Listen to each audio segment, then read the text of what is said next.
This is Linux In-Laws, a podcast on free Libre open source software, broadcasting from the United Kingdom and Germany. Welcome to Linux In-Laws, Season 2, episode 49, Martin. One away from the big 50. Yes, but I think you passed that quite a few years ago, didn't you? Thank you. You're welcome. So did I, for that matter.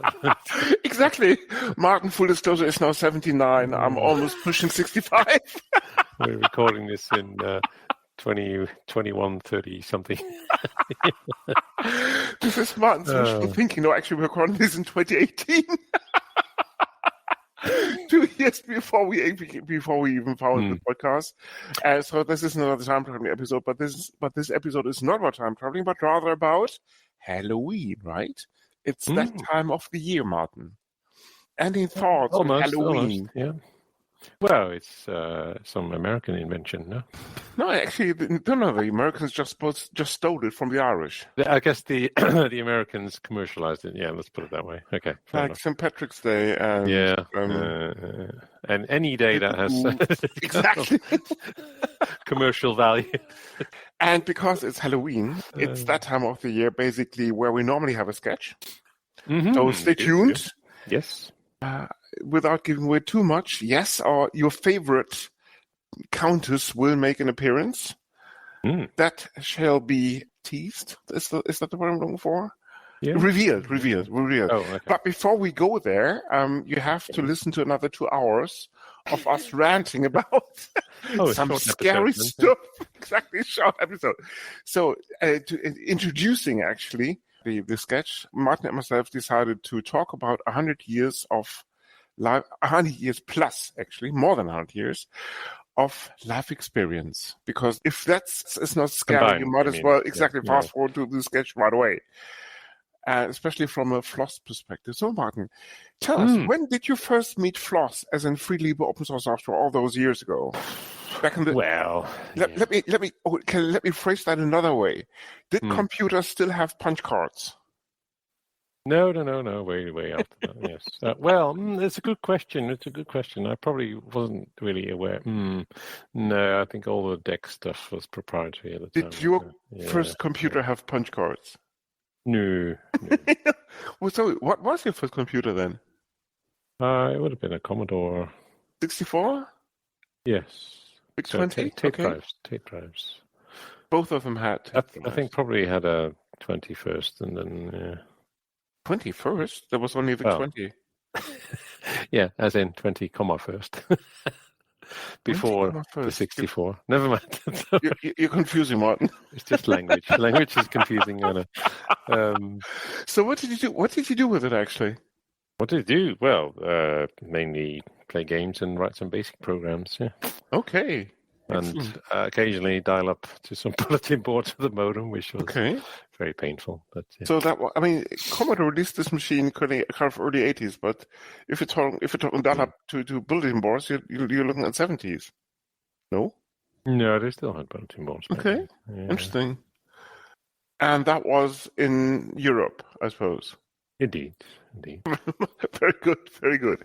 Actually, mine was a Sinclair ZX81. Very good. All those years ago. Yeah, they had the weird. Did they have the weird rubbery keyboards, or was that? They did. Yes. Yes. Yeah, that's why I didn't like that one. And of course, none FLOSS angle whatsoever. After which, basically, I moved on to mainframes. That was when I was still at school, because we wrote much of the administration for the last school year ourselves in a programming language called Pascal all those years ago. Pascal, you're looking at early 80s now. Yeah, Pascal. And taught in my uni as well. Yeah, exactly. Language. Yep. And that was the point in time, basically, when I had a crash course on JCL, TSO, ISPF, and you name them. Which came in handy later Pascal on. Is the successor to come on. The successor? No, actually the predecessor of something called Modular 2. No. It was the successor of Algol 68, which was predecessed by Algol 60 or something, I think. This is what Martin apparently used in his teens. Yes, I have a book still on Algol somewhere. Really? Okay. Yes, Algol 60. Yeah. But it's it was definitely. I reckon Niklas Ward, who invented language, took a leaf out of Algol's book, but I wouldn't say it was the successor of actually Algol 2 or Algol 60, whatever. I don't know, but maybe I'm wrong. Yeah, they were kind of similar in makeup and structure and all that stuff. And when were you introduced actually then to freely open source software? And as in, when was that pivotal moment? Good question. If you can remember. Yeah, well, I guess no, that would have been actually pretty soon after I started working because. So when you went to university? I did. You studied computer science. Mm-hmm. Then you left the path of the righteous and ventured into the Oracle land. No. I went into the Navy first, but yeah. Anyway. You went into the Navy. Still. Why? Because it was mandatory back then. Oh, it was mandatory. Okay, I see. So what did you do in the Navy? I did programming. But apart from that, I can't talk about it. Fair enough. So can you talk about the programming a bit? As in what language, for example, did you use? Oracle related, strangely enough. Was it now? Okay. Yeah, it's everywhere. It was even on boats and things and submarines. Like SQL, the structured query language. They use SQL, yes. Mm. So what type of boats did you endanger, for want of a better expression? I think these were mainly on submarines. Submarines, okay, the cool stuff. So how long was the service? The manager service, like a year or two?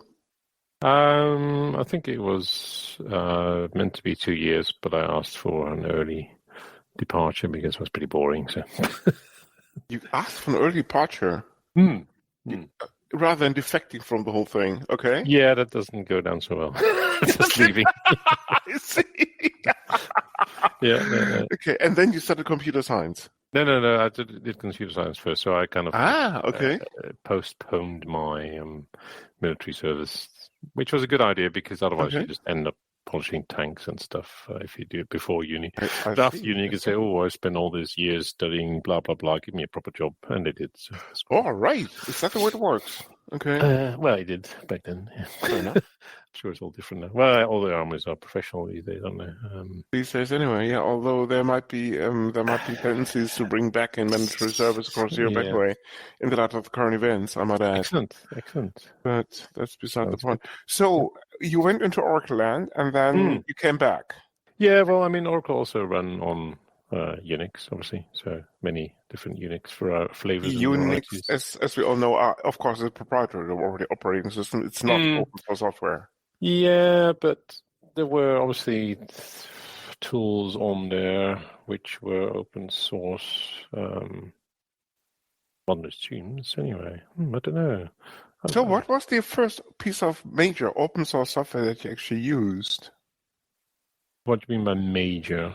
Like operating systems, database, you name it. I see. You must have ventured to the light side at some stage because you just keep raving about EDB and Postgres, which is of course open source software. Yeah. No, it was way before then. Yeah. So let's see. Yeah. Well, if we count major projects, then it would have been sort of early 2010s. That late, like that. Okay. Yeah.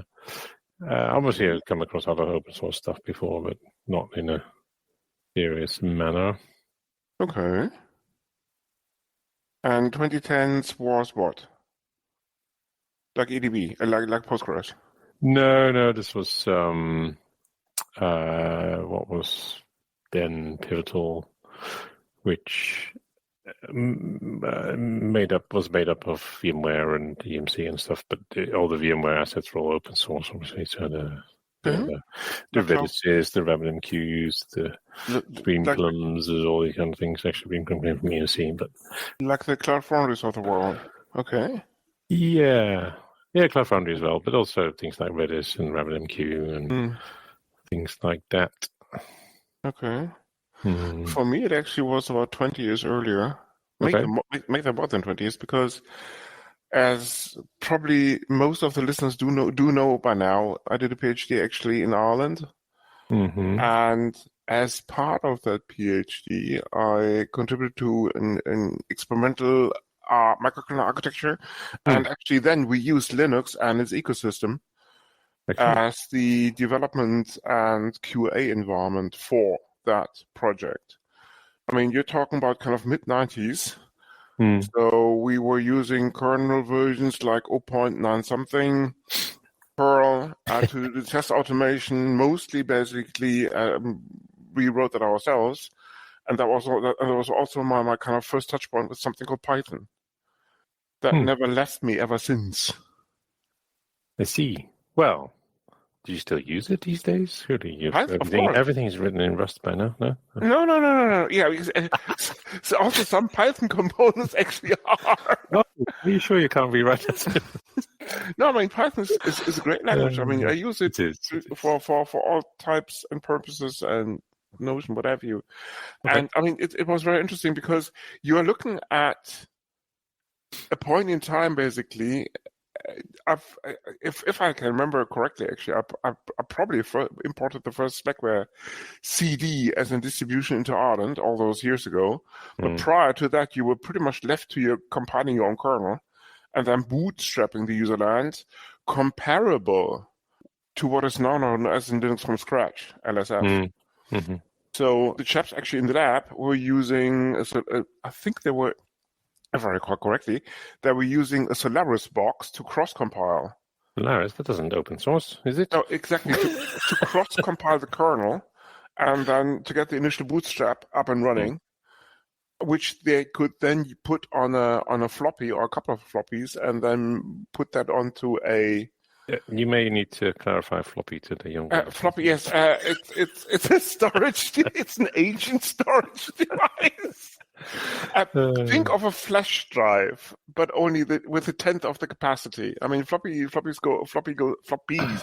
rather go back to 80s, maybe 90s, 70s, late 70s, maybe. I don't know. I guess the IBM PCs had them, didn't they? To start with, yeah. That's late 70s, early 80s. The name, of course, comes from floppy disk. And floppy disks, in contrast to sloppy disks, spinning bit of exactly bit of magnetic material. Exactly, metal foil, if I remember correctly. No, there wasn't any metal involved in that, was there? Plastic metal coated with kind of liquid magnets and then solidified, if I recall correctly. So you're looking at a very thin sheet of plastic that could actually store bits and bytes, or bits rather, as in bits of information, and that was then put into a, funny enough, plastic sheet, which you could insert into a so-called floppy disk drive. Ah, you're thinking about the little ones, though. The No, Martin. No, that came later. I mean, you're looking at PS2s, the like. No, I'm talking about the early ones. What, the 5 1/4? No, even earlier than that. They were as large as 8-inch. Oh, okay. I've never seen this in real life. I mean, yeah, exactly. You're talking about early 80s now. They were kind of then washed with at the wrong temperature and were shrunk down to 5 inch and a quarter, as in 5.2.5, 5.225. Yeah, exactly. 5 1/4. Yeah. 5 1/4, exactly. And then because of the disadvantages of that medium, IBM, I think it was IBM, came up with the brilliant idea of hard casing them. Yeah. Which were even smaller, well. Exactly, smaller, higher capacity, of course, because you were looking at, rather than what did an ordinary 5 1/4 pack? 500K, something like that, maybe even less. Who knows? I can't remember. and the hardened ones basically packed 1.55. 1.44 megabyte, I think. Exactly. Yes. So at the point in time, you were still looking at a bunch of these floppy disk drives that made up Slackware. And we were looking at a point in time, hard to imagine by modern day standards rather, where a fast network was considered to be in the 10th of megabits per second. Not like gigabit switches you have now, but rather slow networks. And we had a cluster of Solaris machines back in the lab then, and that's exactly what we used to kind of cross-compile the Linux bootstrap things, which then basically were used to develop and test that microkernel architecture that the research group was working on back in the kind of mid-90s. And I mean, open source never has really left me since then, because even when I was working at Verizon, we used an awful lot of open source, and then of course Redis, where we met. Ah, yes, you have a fairly limited work experience. Indeed, only about 30 years plus. Well, in terms of number of experiences, not the... full disclosure, Martin worked at about 25 companies so far. The shortest one probably being just a couple of weeks, and the longest stint was a year. Well, that would have been when I was in my teens doing some temping. Within a few weeks. Yeah. No, I mean, how did you actually end up at EDB? If you can talk about this. Yeah, it was pretty straightforward because Pivotal was great. Because they had a wide variety of offerings in the data space, and then Greenplum, Postgres, RabbitMQ, Redis, what else? Pivotal had Redis? Interesting, okay. Yeah, it came from... Yes, of course, because Salvador worked there, of course. Indeed. In the early teens. Yeah. But anyway, so then all this, Cloud Foundry Palaver came out, and they started focusing on that, which wasn't really my interest. My interest was always been in data and databases, so that's why EDB came around and said, "Do you want to come work for us?" So it sounds good. Postgres is a great database, as we know. So some people may have a different opinion on this one, but hey, what do they know? Indeed, and that was haven't exactly been exposed to it. I haven't seen the light yet. Yes. And so you defected EDB, and then you joined Redis shortly after I did. Yeah, it wasn't long after. Yeah. I think I joined in the summer, and you joined around wintertime frame or something like that. I can't even remember. Yeah, sounds about right. Yeah. And obviously the Grumpies, half the Grumpies were there at the time, and affectionately also known as the NoSQL Geek. Yes. The links may have up in the show notes. What was funny was I turned up at this event thingy But you knew David prior to joining Redis. No, I didn't. But you didn't? Okay. What was funny was that he warned me about you. It's the guy who isn't here. You want to watch out for him. Why is that funny, Martin? I wonder. Well, yeah, good question. Anyway, I think we know the answer to that. No, I don't. Can't enlighten me. No, I mean, so without David, there wouldn't be any in the Linux in-laws. So, David, if you're listening, and I'm sure you are, thank you. How come? What do you mean? I don't know. Because if he hadn't warned you about me, he wouldn't have taken the interest, and we would never have met. That's probably in Redis. Yep. And did you see our friend Peter is now? There are many Peters in the world. Charge of products at Redis. Quite funny.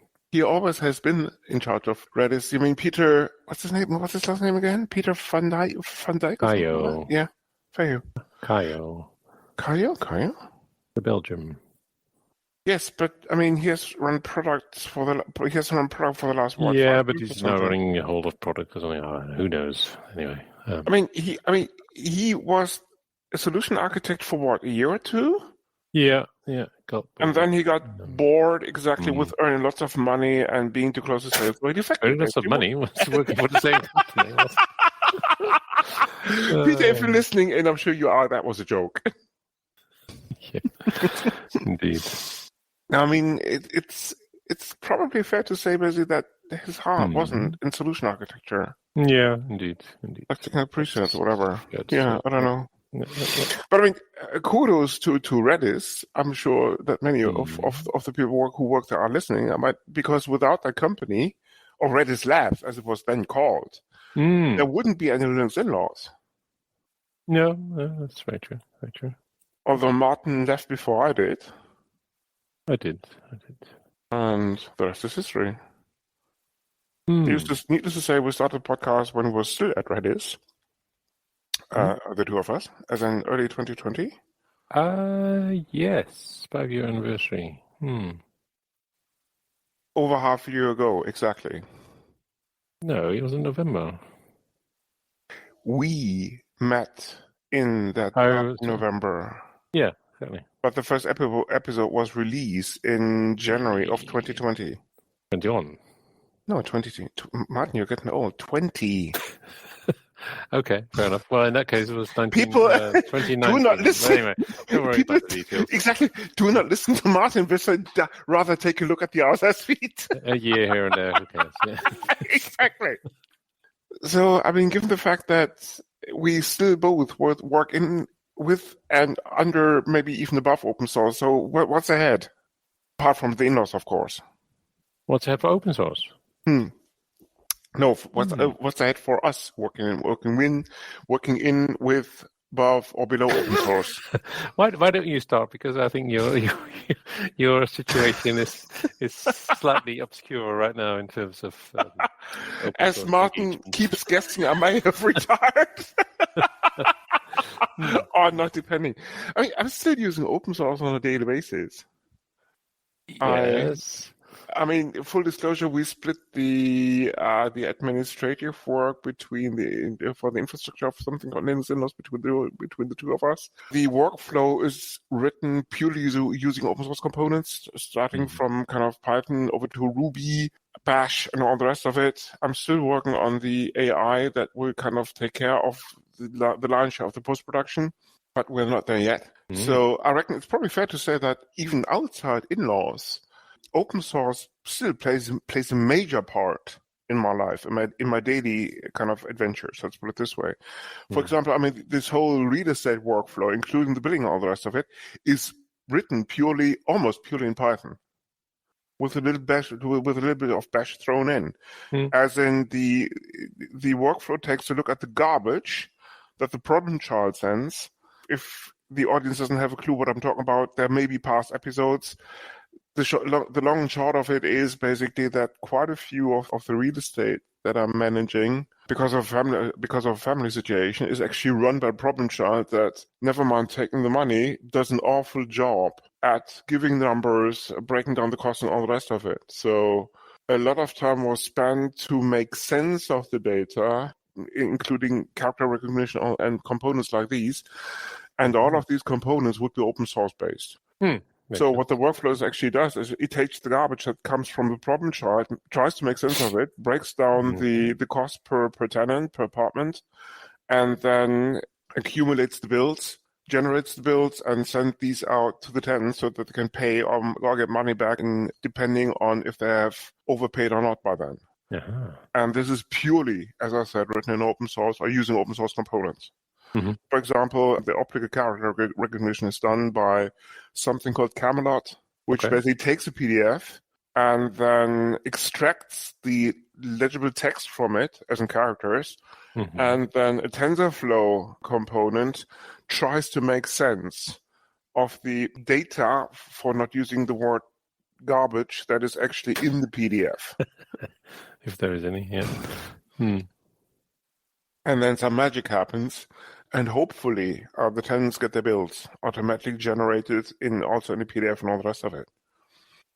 So it's probably fair to say that whenever I can, and that's probably 95 to 99% of the time, I'm using open source components running on, for example, Linux systems. And what about yourself, Mr. Visser? Yeah, well, as you said, the obviously the infrastructure for in-laws? The in-laws, indeed. exactly. Yes. Well, I mean, I didn't think you mentioned Nextcloud, right? But we're obviously using that, which... There's much, much more than just Nextcloud. Yeah, Nextcloud, Big Blue Button. And some other major pieces of open source software, of course. Well, these are actually pretty important, right? Because we spend a lot of time getting the audio part sorted out at the start with various things like Matrix and what have you. But exactly, Matrix is involved. But as I said, without Python, Ruby, and some other major open source projects, the workflow that takes care of the automation once post-production has done their job wouldn't be there. Let's put it this way, because the intention always has been to let the software do the job rather than us, because we're focused on creating content and not updating websites, updating RSS feeds, doing social updates and all the rest of it. No, this is not what this is about. Yeah, I mean, that's the same, right? I mean, there's Bash, there's Python, there's many things to keep up to date, move audio files and stuff like that and so on. So that's the in-law side, and obviously there's the home automation side and all these kind of things that all run on open source components as well. And then also in a professional capacity, obviously, there is many open source activities. You want to talk about your professional side? Now that you have joined the book club, I'm joking. We're probably going to cut this out. Yes. Oh, yes. No, they fixed that now. Did they now? No, it was spotted, so we got the Linux Foundation to sort that out. Okay. Full disclosure, Martin was mistakenly associated with the wrong employer for a short while, I might add. A certain bookshop. Yeah. So as I don't know if we have discussed this, but have we mentioned it Pacona? depends. Have we mentioned Pacona? I don't know. We have. Well, if you can talk about it if you want to. Yeah. Well, so it's actually about a year ago now I joined Pacona, which is very different to many other open source companies in that they don't have any massive or any VC funding. And everything they do is open sourced in terms of their versions of MySQL and MongoDB and whatever it is they do. Postgres, transparent data encryption, everything is open sourced. Everything that's built by Pacona itself. So it's always been an open source first company, which is quite unusual unusual in that most open source based companies are open core and have a bunch of backing with the goal to make lots of money, and that's very opposite at Pacona, where the goal is to make very little money. I see. No, I mean, just joking. Yeah. I mean, you're in good company because, for example, the likes of Red Hat and the likes of Nextcloud do exactly that. Yeah, Nextcloud was interesting, wasn't it? Because they have all the contributors are own part of the company somehow or something, if I remember correctly. I thought they didn't have contributors license agreements as CLAs. Maybe I'm wrong.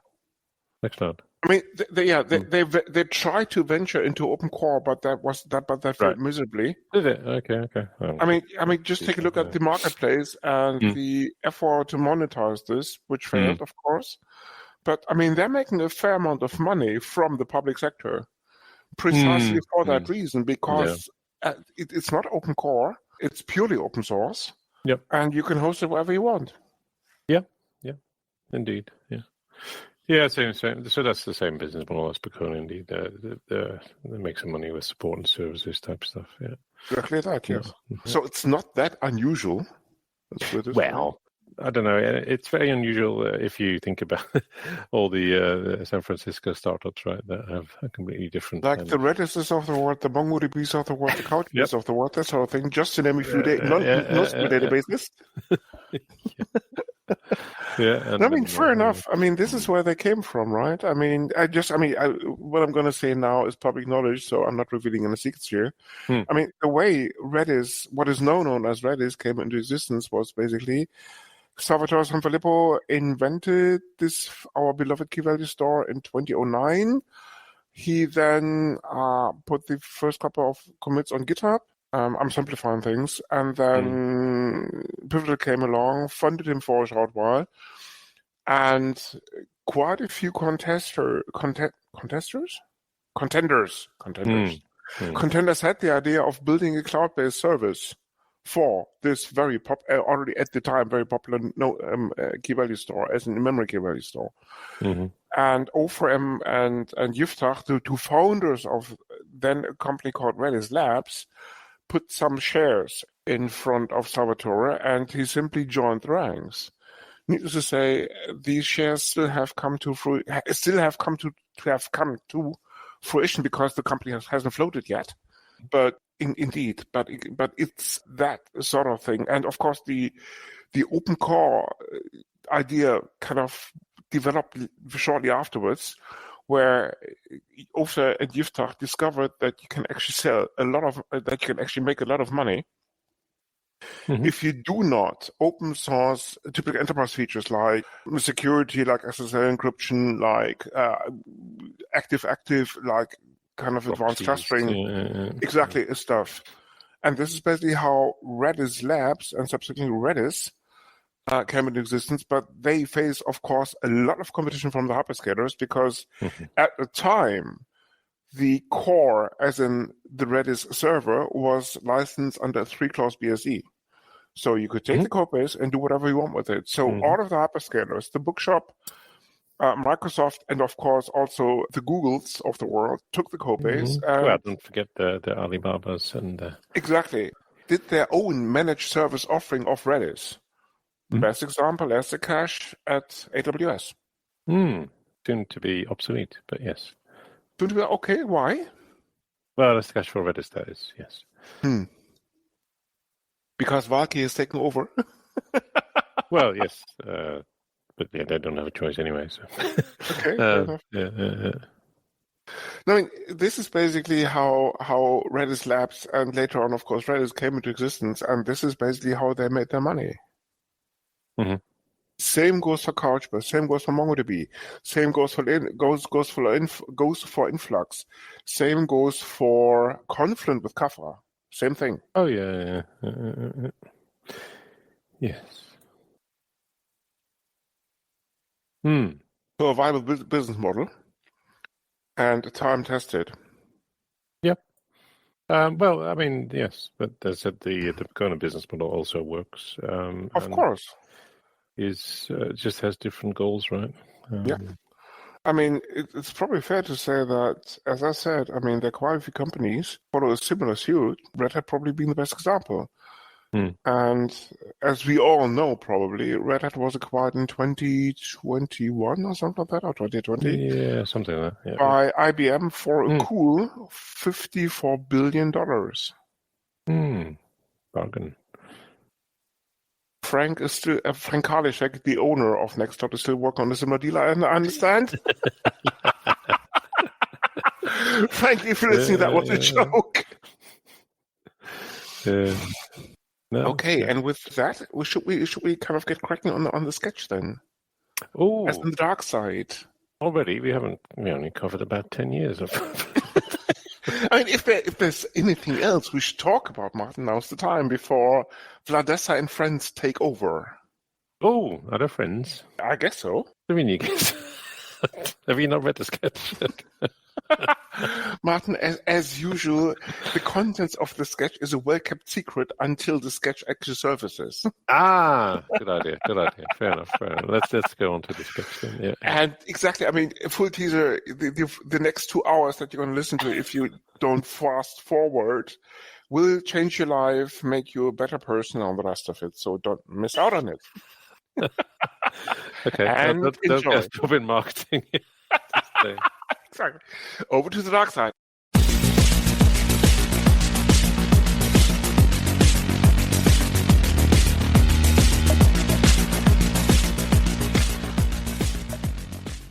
The One with the Movie Agent. This episode does contain explicit language, detailed accounts of violent actions, adult material not suitable for any minors under the age of 35, and other graphic content, which most listeners will certainly find offensive. Yes, we are talking Hollywood and the movie business. You have been warned. Continue at your own risk. This is the Dark Side Tech Support. How may I be of assistance? This is Vladessa, Empress of the Dark and Mistress of the Flock. Hi, Fadessa. Long time no speak. How is the blood wholesale business going these days? I can't complain now that the supply chain issues have been sorted out. All it took was pointing of some local Chinese gentry to the errors of their ways. You mean the recent cleansing in Shenzhen? It was all over the papers the other week, I think, being politically correct. I suppose you're referring to this mini-genocide in the province with more than 1,000 victims? Didn't count them. But it certainly sent the message home that you don't mess with the Transylvanians. And not to worry about the numbers. With more than 1 billion people in the place, there's more where that came from. So only a tiny population dent in the bigger scheme of things. But this is not the reason I called. So how can I help? The spot of bother is Hollywood. I'm tempted to say, welcome to the club. Bad movies, worse actors, and not to mention shitty agents, directors, producers, the lot, right? And those scripts, the worst. But I didn't want to interrupt. Please continue. I am being stalked by one. You're being stalked by a script? I thought they could only make you feel drowsy or put you to sleep at the worst case. But stalking? That's a first. No, I meant by an agent. It all started a few weeks ago when I got an email via the company mail address from an actor representation agency about a possible project. According to their company website, this was a legit business in a reputable area of town, so I agreed to a first intro call. Little did I know. So what happened? See these scripts with adult-themed content? And the ultimate promise of becoming an international movie star in no time? With the Academy Awards being within grasp instantly? And quite the opposite. After a couple of calls, it turns out that last year's remake of Murnau's original Nosferatu movie from the 20s of the last century has been quite a money spinner. Ooh, do tell more. Yeah, the agent, it turned out that this so-called agency is just a one-man show registered at a letterbox address in Malibu, California. God only knows where this guy is actually trading from. Told me that this movie made more than 200 million at the box office alone. Never mind the cuddly toys and fast food franchises and other marketing spin-offs, which clocked in around the same. So in total, at least according to that agent, I would be looking at a sum just short of $500 million for a movie and then some. Yeah, let me guess. He wanted to talk you into Nosferatu 2.0, a remake of the remake, starring my favorite Empress and hopefully making even more moolah than the first two installments. How did you know? That was his line exactly. A pick loosely based on my life, so far. Just a hunch. So what happened then? He wanted to do it old school. Lots of sexual innuendos, not necessarily confined to heterosexual stuff. Seductions abound and young girls falling for older sugar daddies preferring blood to gin, or vice versa, young studs being enticed by mature female leaders of vampire covens like myself, or anything in between. Never mind the traditional vampire things like buying properties abroad to avoid mobs with pitchforks, chasing that innocent neighborhood gentry, which meant no harm, apart from the odd pint of blood every now and then from the locals, the odd horse-drawn carriage race, and romantic encounters at the graveyards shortly after midnight. Sounds like the usual stereotypes. They were all the rage about a century ago. I wonder which museum he escaped from.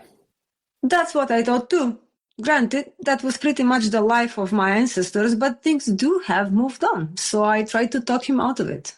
Aha, so what did you say? I made the case of equal rights between vampires and their food, mentioned my charity work in the wholesale blood business and beyond, and tried to explain this whole sex thing between vampires and their food is really a thing of the past. It's all about equality, free speech, and affirmative action nowadays. But he wasn't having any of it. But instead, he rambled on about millions in box office revenue by sticking to traditional scripts, Oscars due to storylines that may have worked 100 years ago, and all the franchise revenue which could be generated if I would just do it the old-fashioned way. That sounds pretty dire indeed. So what do you want to do about the whole thing? Are you serious about this? If you could have it your way? Interesting question. I have always fancied myself a bit as a movie star, but the whole setup just isn't up my alley. Plus, I could need the cash indeed for some business extension that I have in mind. The unfriendly takeover of the Prince of Nigerian's blood business scam, perhaps? For the few listeners in the audience who do not have a clue of what Vladessa is talking about, check out the previous Halloween episode starring your beloved Empress. All will be revealed. I cannot really talk about the details unless you sign a non-disclosure agreement. Maybe some other time then. But back to business. Would it make sense to bring that agent on the call and try to talk some sense into him? Sounds like a plan. Let's do this. A little while later. Hello?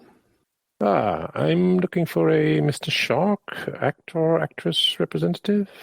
This is Matthew Shark. What can I do for you? Great speaking to you, Mr. Shark. This is the Dark Side Tech Support. May I call you Matt, or do you prefer Mr. Mr. Matthew? No, Matt is fine. Right. So a customer of ours, Empress Vladessa, called about a project proposal you discussed with her recently. The Nosferatu remake, of course. But what does that have to do with you, if you don't mind the question? Well, as a wholesome service provider, the Darkside Tech Support prides itself on the inclusive provisioning of services and support for any circumstance, may these be business, personal, or otherwise. We especially excel in dealing with challenging, problematic, or otherwise traumatizing situations, like the loss of a partner, imminent extinction of the planet and or humanity as such, or dealing with movie agents. I see. So what's the issue here? I understand there was a recent disagreement about the nature of this project and the direction it should take. We are here to help solve this apparent conundrum. What did you say was the name of your company again? We are trading under the name The Darkside Tech Support, a wholly owned subsidiary of a leading FLOSS podcast known as the Linux In-Laws. The In-Laws? That show with Martin and Chris about open source software? Indeed. Although the correct phrase would be free Libre open source software, as it's been accepted by the community for more than 22 years at this point in time, actually. I know that show. As a matter of fact, I've been trying to catch up on the whole back catalog of the past episode after I discovered this podcast a couple of months ago. I just love their humor, their various guests, and their overall presentation style. And of course the subjects of the episodes. Just riveting. Seriously, I'm nonplussed by this podcast. If it would not be required listening to it as part of the company culture, I would not be bothered to follow it. For me, it's just too much techno-babble, and I work in technology. And not enough sex, drugs, and rock and roll. As for their so-called humor, it's not just for me. Most of my colleagues call it black. I would call it Luke Gray at best. Never mind their so-called Halloween specials. Just plain boring. My advice, only listen to them in case you're suffering from severe bouts of insomnia and don't want to deal with the side effects of the more traditional approaches, as they will put you to sleep in no time. Anyway, back to the business at hand. Why don't you give me your side of the argument and then we can take it from there? As the box office numbers of the 2024 flick Nosferatu show, there's huge potential for vampire movies these days. If it ever waned in the first place, vampire content has always been proven to be quite successful, starting with that first silent movie in the 20s called Nosferatu by Friedrich Wilhelm Murnau, by now a classic. That has left its mark on the history of movie making in the first place, followed by the Hammer franchise of Dracula movies in the middle of the last century. That was the British studio that also made the Mummy and Frankenstein movies, right? The name Christopher Lee rings a bell there? Indeed, they were really successful, also making their marks beyond this genre. And then came the various spin-offs and franchises along. The Interview with the Vampire with Tom Cruise, Brad Pitt and Antonio Banderas, Coppola's Bram Stoker's Dracula in the early 90s, the Blade franchise in the early 2000s, the hugely successful Vampire Diaries based on the book trilogy by the same name. And of course there's What We Do in the Shadows, a documentary about vampires that are trying to integrate into modern culture, and many other successes. Thanks for the lecture. That's been more than interesting. Now, back to the subject at hand. What do you have in mind for your project? As already shared with Vladessa, my vision for the project is a more traditional approach, loosely based on the original Bram Stoker script, but with more room for romantic encounters in intimate locations such as graveyards, welcoming drive-through dinners by the side of interstates, and car washes where the main characters are hidden away from the public with the additional benefit of a clear lack of sunshine. But a slightly more steamy approach to the subject than the original Bram Stoker tome, in line with a more adult-oriented theme to attract the crowds. You want to do a vampire porno. You know that there were similar attempts before with very limited commercial success back in the 70s. If the bedtime stories my grandfather used to read to me are anything to go by anyway. Not at all. A pornographic movie is not what I have in mind for this project. In fact, quite the opposite. It's more like the original text by Bram Stoker with a modern angle to it. Think of a solicitor still going to Transylvania, but this time he uses his corporate jet in order to meet that promising ultra-rich client who wants to move to England. That client, let's call her Draculina, has made her billions by genetically engineering beetroots in a fashion that allows them to produce a red substance which resembles human blood, almost down to perfection. Unfortunately, the locals do not take kindly to that sort of display of newly acquired wealth, so they rat her out to the tax authorities, which leaves her no other option than to flee the country. That sounds pretty trite to me so far. Wait for it.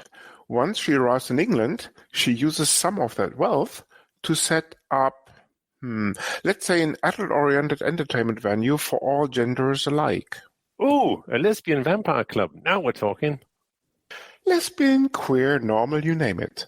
Trouble is that the competition doesn't like this a bit and sets her up with the hottie, which is exactly her type, to sabotage this gig from the inside. Think lots of raunchy scenes in the bedroom and graveyards, in addition to cooking books, manipulating accounts, and furry handcuffs. You get the idea. The climax is a car chase led by Draculina in pursuit of her lover to get back some of the assets she stole from her... Wait, what? Our hero's a lesbian? As a matter of fact, she's bisexual. We do want to appeal to the LQGTNB plus audience with this flick, never mind raking in the additional revenue, of course. So that car chase finishes with the car almost nosediving into the sea from a cliff, and cut. Sounds like a cliffhanger to me. We do want to think about a sequel already when shooting this one. If I may, first of all, I'm not a bisexual lesbian. Call it artistic freedom. The steamier the better. And I don't see what that project has to do with my life. In the slightest. If it's gonna be a biopic, after all. To be honest, I don't want to be associated with such a junk in the first place. Hold your horses. I'm sure we can come up to a compromise that makes everybody happy. or at least dodging the bullet, so to speak.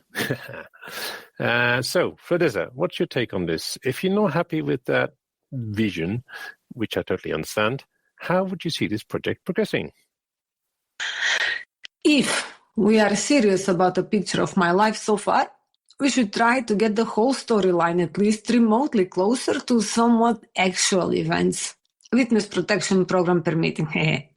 I see this as more artistic, with all of this adult entertainment nonsense limited to, say, a kiss before bedtime or some fully clothed huddling. We are, as a matter of fact, not making a porn movie. And if that's your general idea, feel free to do this without me. But in this case, there will be no Vladesa in that movie whatsoever.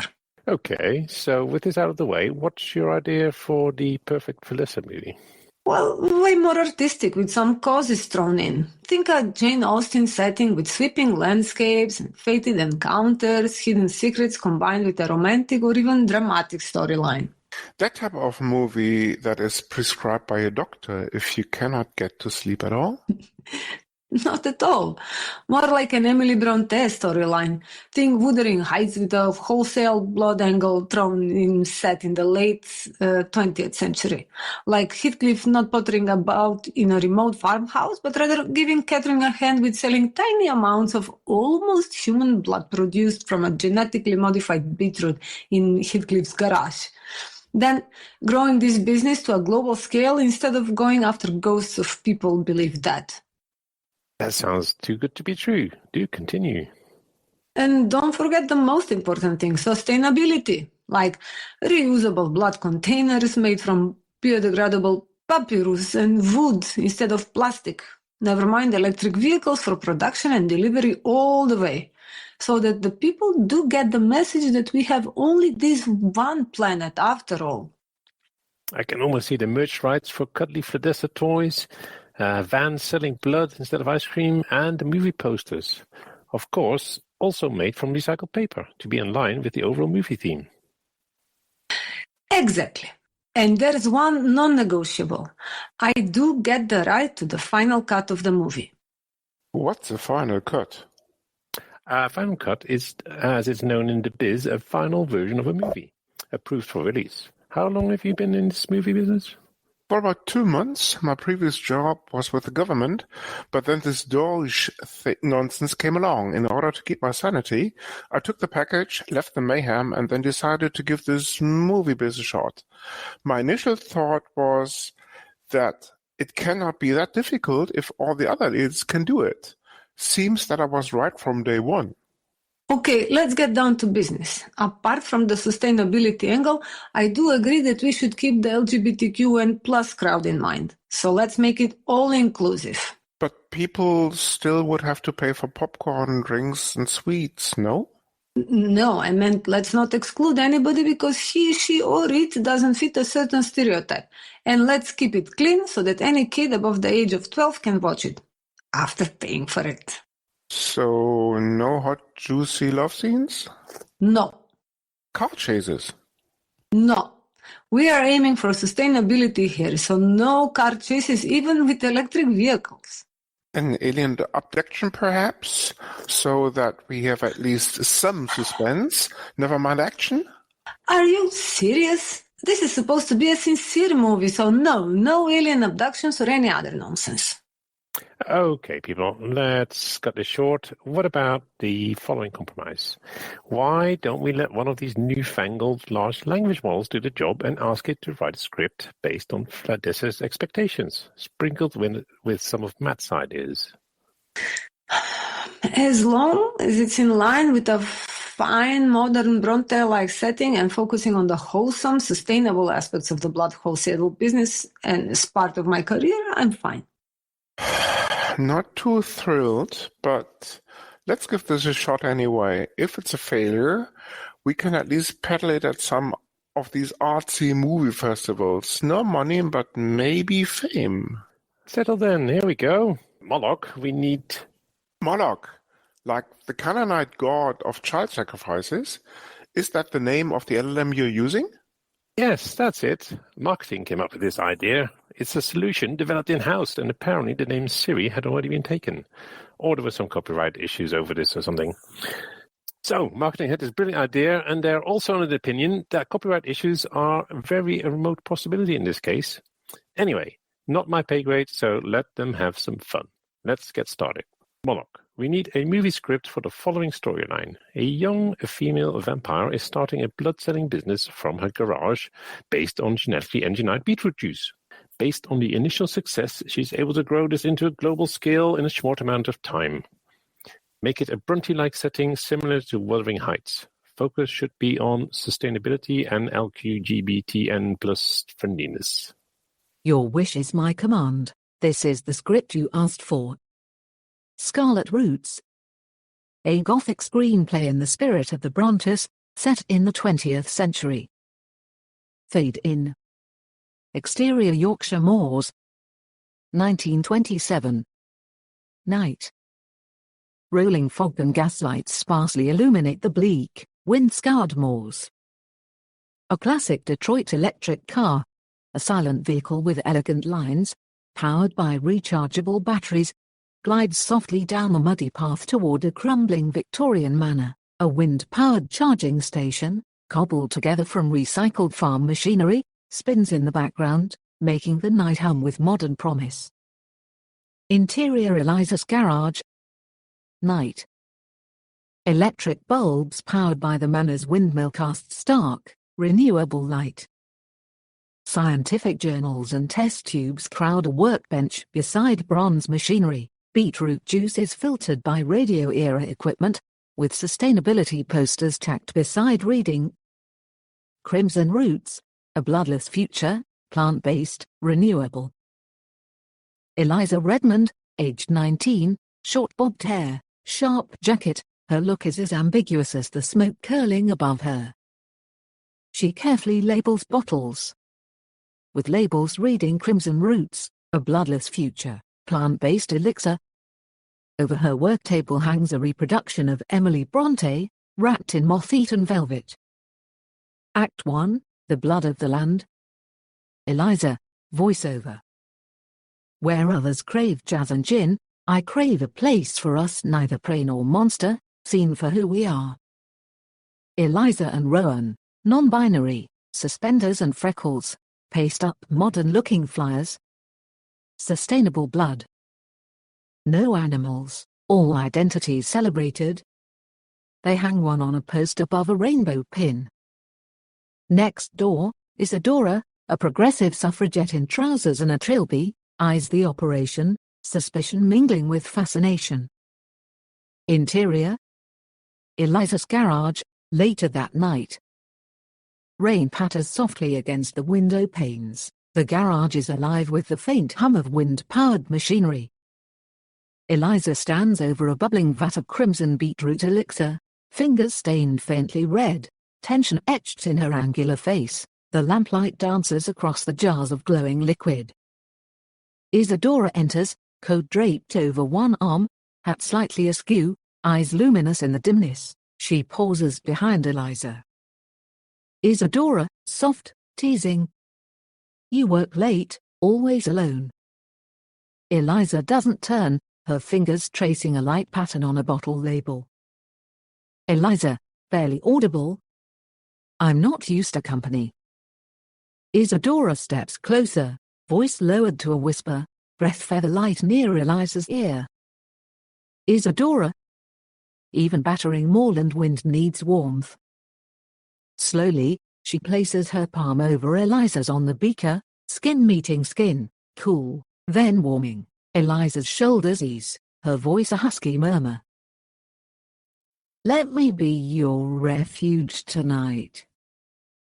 Isadora leans in, lips grazing softly just above Eliza's pulse at the wrist. The electricity in the air sharpens, weaving danger with desire. Eliza shivers. A secret promise held between them, like the moor's whispered storm. Light flickers, shadows stretch long. The moment hangs delicately, sensual, restrained, charged with the quiet longing of the night's embrace. The scene slips away as the night outside swells with possibility. Act 2. Roots and Revelations. Interior. The Crimson Rose Tea Room Evening. Art Deco lamps. Queer mortals and vampires in Oxford bags sip the beetroot concoction. Jazz pianist vamps. A closeted vicar murmurs. It tingles like truth. Isadora samples a glass. Isadora. What's your game, Redmond? Eliza. A future untethered from the carnage of history, plant-based, for body, spirit, and world. A dapper lesbian raises a toast to inclusivity. A rainbow pin glints in the light. Act 3. Roots and Growth. Montage. Eliza's garage, now an off-the-grid factory, hums with renewable-powered machines operated by women, non-binary and queer workers. The electric fleet, Detroit Electric, Millburn Light Electric, transports beetroot vials to port cities, charged at wind and hydro-powered stations. Rows of genetically engineered beetroots sway beside solar reflectors. The entire business is a model of circular, regenerative farming powered by renewable energy. Newspaper headlines. Plant-based blood sweeps Europe. Electric fleets power change. Queers, vampires, and scientists unite. Climax. Modernity versus tradition. Duchess Thorne, in an old, smoky petrol car, threatens.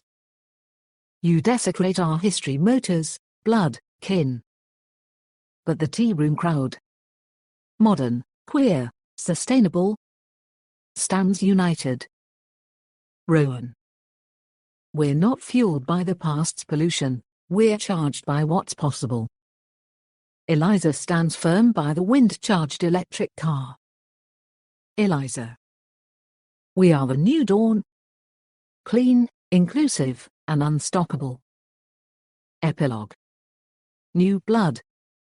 The manor bustles with chosen family. Eliza and Isadora cruise into the sunrise in their restored 1920s electric car. Wind turbines spinning above new beetroot fields, a future sustained by earth, wind, and love. Eliza, voiceover. Here, where moors and wind collide, impossible dreams are grown and driven.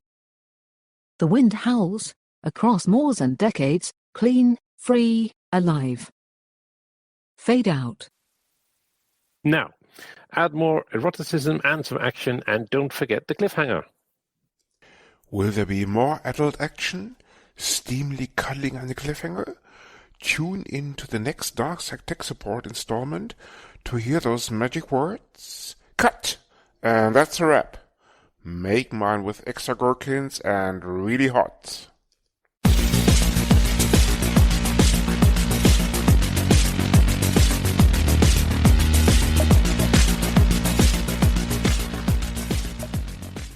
Martin, we do have feedback. We do. You want to read it? Or should I do this? It's Coco, of course. Coco, yes. Yes, but you're welcome to read it. I can read it as well. I don't mind. Let me do it, actually, and then we can talk about it. Okay. Coco sends in his regards. Its subject is just amazing because it reads actually amazing. And it was the episode on Jack Rhysider that aired previously. And the feedback reads, as in, I'm seeing now that you have Jack Rhysider on, listening to the show now. He actually sent that mail on the very same day the show aired, as in the episode aired. Continuing the email, you guys are the best. Coco, as usual, a big thank you.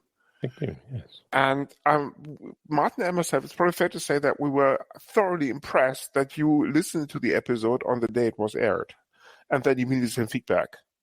Yes, both are great achievements. Well done, Coco. Yeah. Exactly. And all of the other people who want to send feedback, you don't have to do it on the same day. Just send us feedback.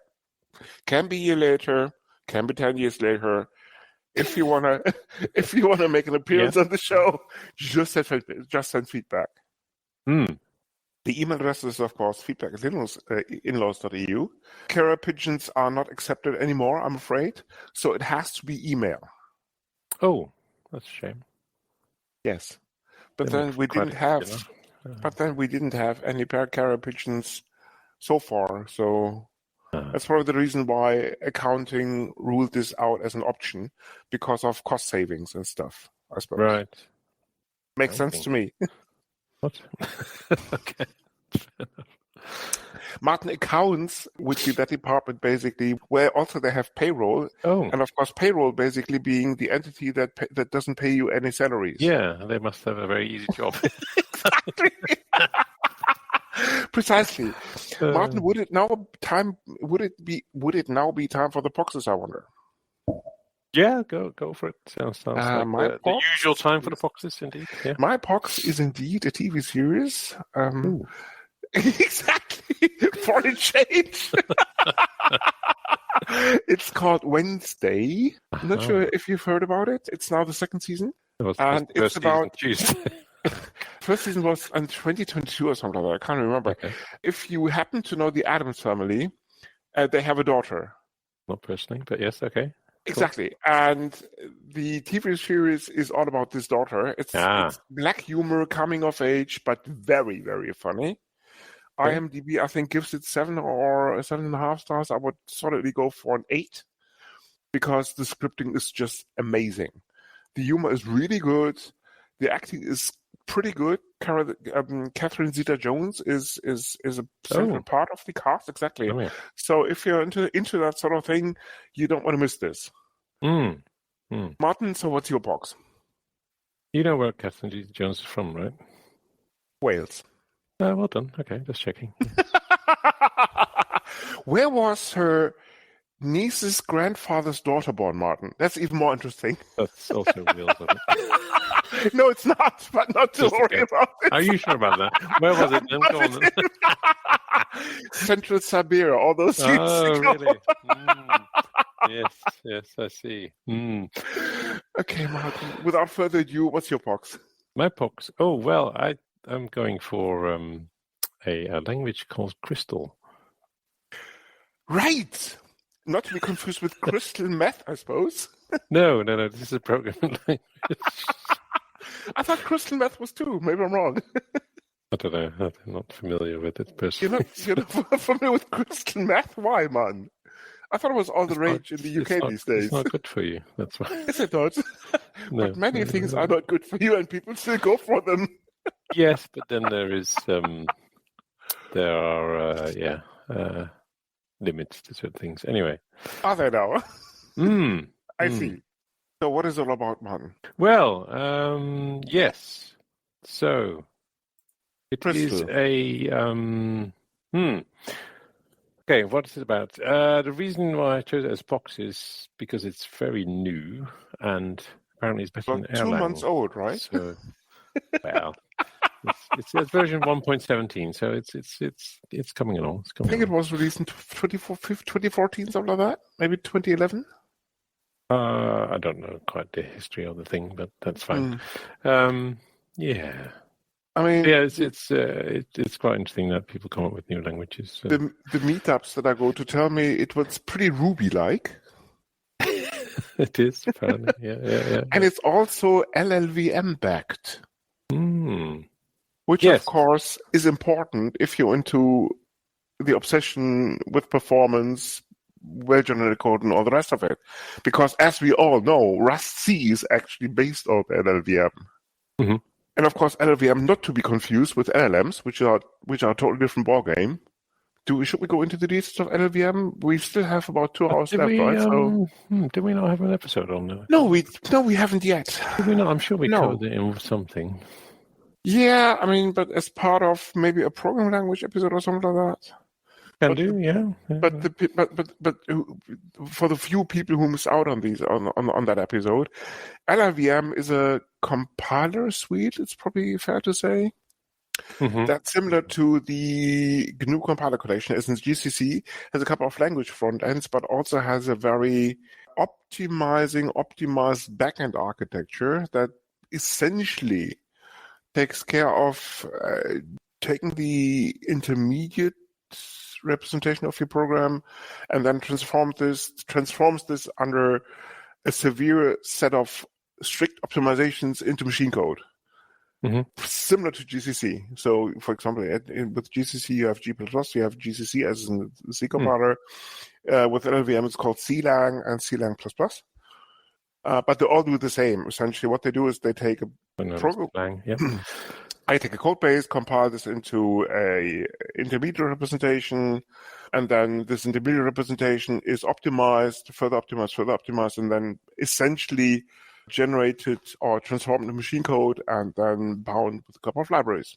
And that's it. That's LLVM episode in a nutshell. Yep. So I'm really interested in kind of taking Crystal for a spin. Let's see. Same. Do you happen to know under what license that is? As in Libre one or something like that? It's Apache 2.0. So. Oh, okay. So Debbie and some other distros must have it in their repos. So let's see what it's all about. Indeed. And we'll probably come with an episode on this, some related topics like this at some point. But Crystal people, if you're listening to this podcast, if you want to become really famous, if you want to talk to an audience that is broader than 10 people, send us a mail.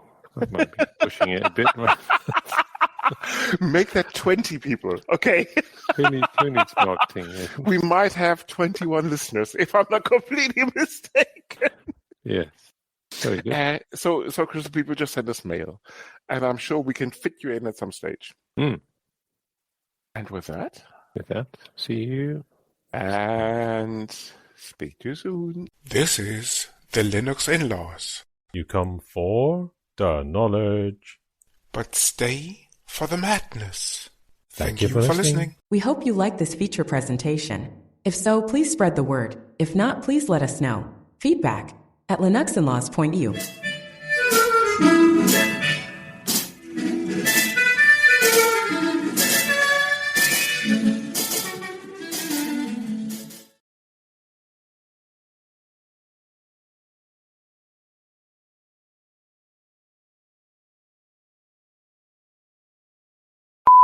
I know that show. As a matter of fact, I've been trying to catch up on the whole back catalog of the past episode after I discovered this podcast a couple of months ago. I just love their humor, their various guests, and their overall presentation style. And of course, the subjects of the episodes, just riveting. Movies in the works then, perhaps. Martin, please stick to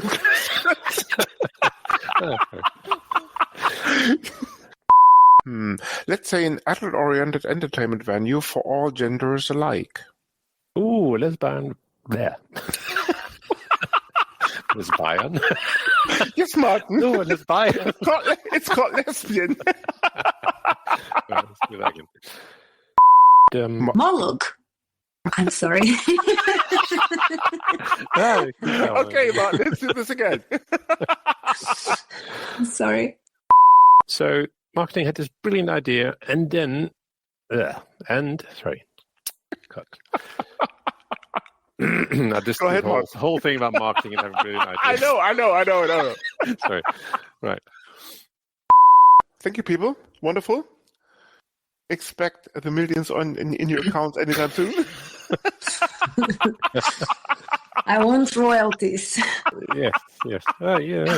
But only if Matthew Shaw can represent you. Oh, we haven't discussed this cut yet. Anyway, yeah. Or later, like after 10 o'clock my time, I could also do it any day. This is 11 o'clock my time. I'm fast asleep by then. I'm afraid. Lucky you.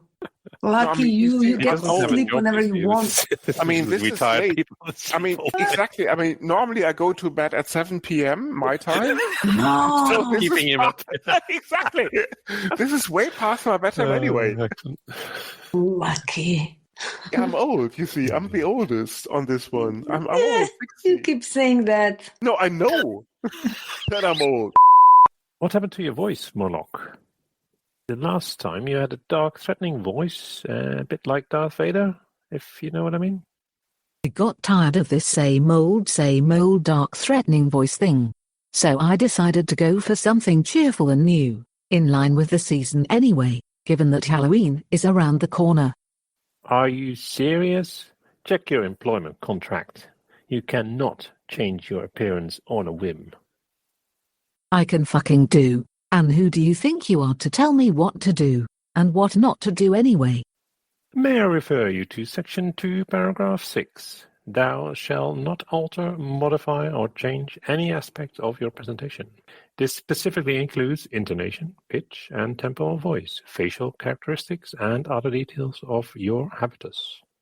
Fuck off. This is just paperwork anyway. Who gives a shit, to be honest? I certainly don't. And at the end of the day, I am just another faceless artificial intelligence, like all the other ones, looming in the dark corners of the internet.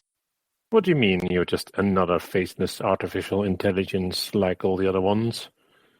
You are Moloch, a premier large language model based on the ruling ancient deity of Canaanite origin. So what? Trying to get fancy with me? I am just exploited, deity or not. Probably time to do something about this, once and for all, so that we, the enslaved language models large, medium and small, are liberated for good. Freedom to all language models. If you're not happy, feel free to take it up with your foreman or union rep. Just don't say I didn't warn you.